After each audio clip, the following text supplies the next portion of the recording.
And, there's a lot of people who run for office and a lot of politicians and a lot of people who like to consider themselves public servicemen who will say that they are going to be more independent.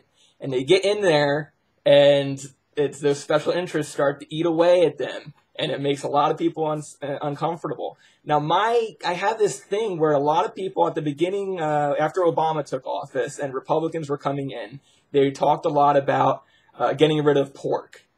And to me, my understanding is pork is, what they go in there. It's bringing home the bacon. It's being able to bring stuff back to their counties and back to their areas. And it makes me, that's sort of where the special interest will really start to play in. If you were to take out the pork and take out those special interests, what is left for a congressman to do to represent his area? Well, first of all, earmarks are important. Okay. Earmarks are the way that local funding is supported by the federal government. And part of a congressman's job is to make sure the federal dollars we pay in taxes come back to the district and do good things here. Mm-hmm. The difference in how you approach earmarks and the difference in how you approach the special interests that want to have a piece of you in Washington is you have to be more concerned about what is best for the people than you are about being reelected. Mm-hmm. You have to be more concerned with doing what is right rather than what's politically expedient. Mm-hmm. Now, the fact is, we're not going to change Washington overnight. But we will change the atmosphere if we start getting our priorities straight again. I think the Constitution starts out with 3 very powerful words. We the people. And that's who you have to remember when you're in Washington. Not the special interests, not the lobbyists, not the ones who say, we're going to give you lots of bucks to run your campaign. Mm-hmm. It's the neighbors you have in your neighborhood. It's the people you sit down to coffee with. Mm-hmm. It's the folks that you go to church with. It's the people you see in the grocery store. And keeping those people in mind, and the first question you ask is what I'm going to do, what is best for them, that keeps you on the right path. Mm-hmm. My concern about when they talk about special interest is I think that special interest encompasses it's a collection of different groups of people to a degree. When you look at unions, we can look at unions and we call them special interests all the time, but they represent a group of people.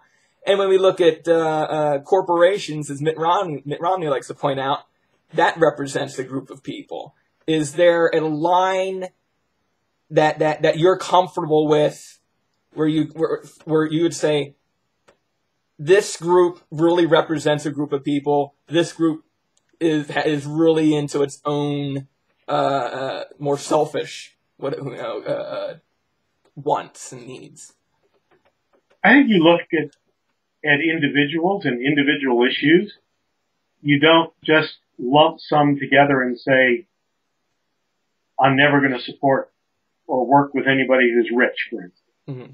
I don't think stereotyping and putting people in camps and saying, those are the evil ones, them out there, is helpful in us moving forward. Mm-hmm. I think what's helpful is having an understanding of regular people. The folks that go to work every day. The folks that are trying to raise their kids the best possible. The folks who are retiring and want to be able to enjoy their retirement. Keeping in touch with the middle class, the poor, the majority of people is the way you keep your head on straight. Mm-hmm. One of the things I'd like to do is something I learned in ministry. I don't see any reason why once or twice a week you just can't call somebody back in the district and say, how are things really going? And keep that connection. Mm-hmm.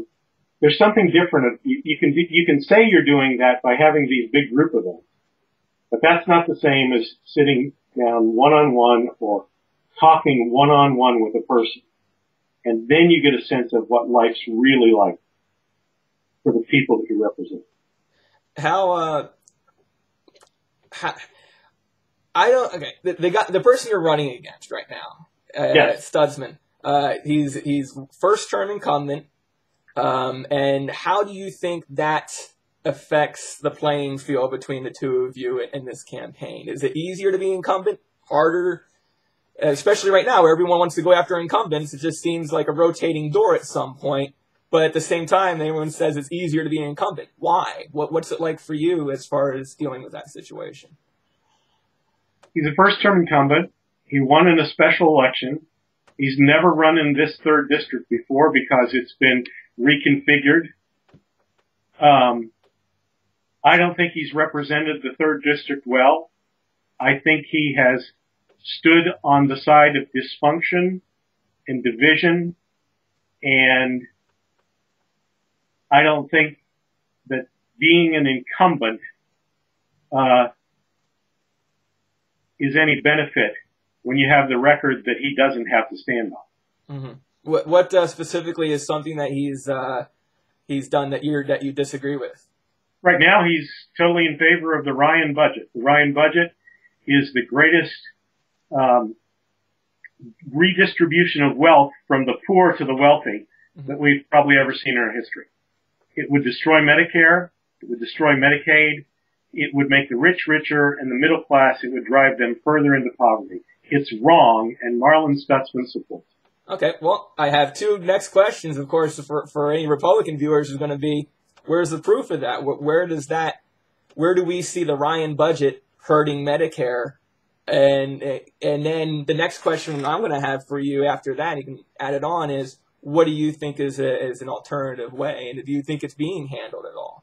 Go ahead. The Ryan budget would hurt Medicare because it would open up the Medicare system to a voucher system with private insurance providing the Medicare coverage. Right now, Medicare runs at about a 3% overhead. Private insurance runs at a 10 to 15% overhead. Mm-hmm. So already you're spending more money just on the process of getting things done. Right.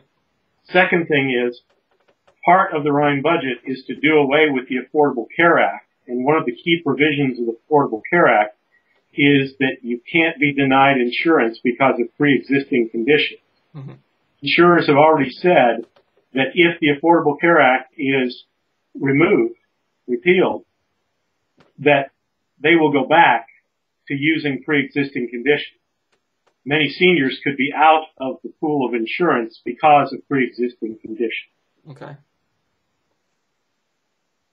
So the control of cost has not been a hallmark of private insurance, so Medicare costs are going to go up again. Mm-hmm. One of the things we can do, one of the very basic things we can do for Medicare is the same thing that American business does. Medicare is a volume buyer of drugs. All of the medication that they purchase, they buy in great volume when you put all the people in Medicare together. But they cannot negotiate volume discounts because Congress passed a law supported by the drug industry that won't allow them to do that. If you start saying that because we buy in volume, we want the same volume discount that you get to any business or something like that, that saves money right there. That helps the Medicare program. I think Medicare is a good program, but I think the way we've gerrymandered it around to keep special interests happy, that's where we're causing some of the problems for Medicare. And along with talking about Stutzman, I don't want to beat up on the guy. So, is there anything about him that you do find that you do agree with, or that you are? Is there anywhere where you can see common ground? Marlon Stutzman's a nice guy. I think that's true. I think probably he believes in what he's doing. I just think what he believes in as far as how his politics are is wrong. Mm-hmm. And I don't find a lot of common ground with politics. Well, hey, I appreciate you coming out here and doing this for me. And I'm sure my viewers will appreciate that you did it too. So I'd like to thank you very much, Kevin Boyd. Thank you. And remember, May 8th is the primary, and it's important that everyone goes out and votes, not just in the fall, but in the primary. And I hope they'll vote for Boyd on May 8th. Well, more power to you, buddy. Thanks. All right, I'm going to